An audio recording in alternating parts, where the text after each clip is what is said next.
Hello प्यारे बच्चों, आप सभी का आपके अपने यूट्यूब चैनल यूपीएससी वाला ज्ञान में ढेर सारा स्वागत है। प्यारे बच्चों, मैं हूं आलोक सिंह। बच्चों, आज का जो ये सेशन होगा प्रश्नावली 1.2 का प्रश्न संख्या 3 क्वेश्चन नंबर 3 की मैं चर्चा करूंगा। तो प्यारे बच्चों, क्वेश्चन नंबर 3 दिया गया है, अभाज्य गुणनखंड विधि द्वारा निम्नलिखित पूर्णांकों का एचसीएफ और एलसीएम ज्ञात कीजिए। हाँ तो प्यारे बच्चों, चलिए इसमें क्वेश्चन नंबर 3 में 3 पार्ट दिए हैं और तीनों में से मैंने पहले पार्ट को सॉल्व कर रहा हूँ। यहाँ पे 12, 15 और 21 का एलसीएम और एचसीएफ निकालना था। तो मैंने 12 का फैक्टर किया, तो 2 से कटा 2 छंग 12, 2 तिहाई 6, 3 से कटा 1 आया। तो 12 का जो फैक्टर है वह 2 गुणे 2 गुणे 3 और इसके बाद 15 है। अब प्यारे बच्चों, 15 की मैं बात करूँगा। अगर 15 की बात करूँ तो 15 का अगर फैक्टर करूँ 15 का, तो ये जो 15 का फैक्टर होगा वो 3 से कटेगा, 3 पचे 15 और 5 से कटेगा, यहाँ पे 1 आएगा। तो 15 का जो प्यारे बच्चों फैक्टर आया वो 3 गुणे 5 आया। इसके बाद 21 है। प्यारे बच्चों, 21 का फैक्टर करूँगा तो 21 का फैक्टर 3 से कटेगा, 3 7 21 और 7 से कटा 1 आया। 21 का जो फैक्टर आया वह 3 गुणे 7 आया। तो प्यारे बच्चों, अगर हमें एलसीएम निकालना हो तो एलसीएम का मतलब मैंने बताया था अभी प्रीवियस लेक्चर में कि एलसीएम मतलब जो तीनों में, यहाँ 12, 15, 21 का अभाज्य गुणनखंड मैंने करके लिख लिया है। अब जो तीनों में कॉमन हो, तीनों में कॉमन अकेले 3 दिख रहा है, उसे एक बार लिख लो। इसके बाद जितने भी वैल्यू बच रही है सबको लिख लो। यहाँ पे देखिए प्यारे बच्चों, 1 2 बचा, फिर से दूसरा 2 बचा, फिर से ये वाला 5 बचा और ये वाला 7 बचा। प्यारे बच्चों, यहाँ पे मैं सबका मल्टीपल करूँगा, 3 दूनी 6 दूनी 12 पंचे 60 और 60 और 7 का गुणा करूँगा तो प्यारे बच्चों ये 420 आएगा। अब मैं एचसीएफ निकालूंगा तो एचसीएफ का लो जो तीनों में कॉमन हो, तो 12, 15, 21 में कॉमन देखूँ तो 3 दिख रहा है। तो प्यारे बच्चों, आपने देखा 12, 15 और 21 का एलसीएम 420 और एचसीएफ 3 आ गया। हाँ तो प्यारे बच्चों, अब इसके बाद हम सेकेंड नंबर को सॉल्व करते हैं। 17, 23 और 29 का एलसीएम और एचसीएफ निकालना है। तो प्यारे बच्चों, अगर 17 का फैक्टर करूं, अगर 17 का फैक्टर करूं तो 17 का फैक्टर अभाज्य गुणनखंड 17 कम 17 ही होगा।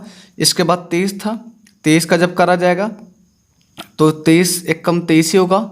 और फिर 29 था और 29 का करा जाएगा तो 29 का एक बार जाएगा, 29 एक कम 29।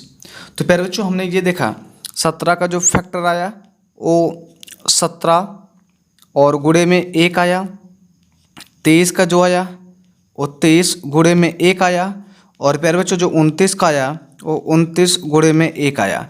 तो इन सब का अगर हम एलसीएम निकालें तो मैं आपको पहले बता चुका हूँ, एलसीएम मतलब प्यारे बच्चों जो तीनों में मिले, तो अगर तीनों में जो मिल रहा है उसे देखें तो एक तीनों में मिल रहा है इंटू बाकी जो शेष बचे हैं सबको लिख लो।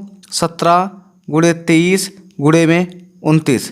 प्यारे बच्चों, जब इन सब का गुणा करूँगा तो 11,339 आएगा।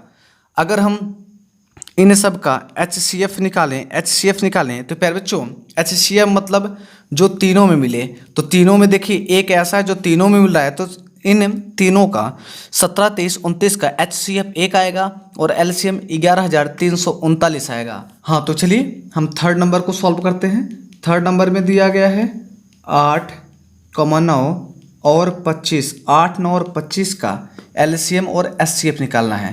तो प्यारे बच्चों, अगर 8 का अभाज्य गुणनखंड किया जाए तो 8 का अभाज्य गुणनखंड किया जाए तो 2 चौका 8 और फिर 2 कटेगा, 2 दूनी 4, फिर 2 से कटेगा 1 आएगा। और प्यारे बच्चों, अगर 9 का किया जाए तो 9 का ये 3 से कटेगा और 3 त्रिक का 9, यहाँ पे 1 आएगा। और 25, प्यारे बच्चों अगर 25 का किया जाए तो ये 5 से कटेगा, 5 25, ये भी 5 से कटेगा, 1 आएगा। तो हमने ये देखा कि 8 का अभाज्य गुणनखंड 2 गुणे 2 गुणे में 2 आया। इसके बाद 9 का अभाज्य गुणनखंड मैंने देखा 3 गुणे में 3 आया। और 25 का मैंने देखा 5 गुणे में 5 आया। प्यारे बच्चों, अगर इन सब का एलसीएम निकालूं तो मैंने बताया एलसीएम मतलब होता है जो तीनों में मिले उसे एक बार, तीनों में देखा जाए प्यारे बच्चों कुछ भी नहीं मैच कर रहा है ओवरऑल, तो क्या बचा, 2 कितनी बार है, 3 बार, तो 2 गुणे 2 गुणे 2, 3 2 बार, 3 गुणे 3 और फिर इनटू में 5 2 बार, 5 गुणे 5। इन सब का प्यारे बच्चों जब हम गुणा करेंगे तो ये 1800 जाएगा, 1800 जाएगा। इसके बाद हम इसका HCF निकालेंगे। तो प्यारे बच्चों इसमें 8 9 25 का HCF निकालूं तो कोई भी वैल्यू ऐसी नहीं है जो कॉमन दिख रही है, तो सबके साथ एक का मल्टीपल अगर मान लें तो मान में कोई परिवर्तन होने वाला है नहीं। तो एक ऐसा है जो 8 9 25 का HCF माना जाएगा। तो प्यारे बच्चों आज के लिए जय हिंद, फिर से मैं मिलूंगा अगले सेशन में।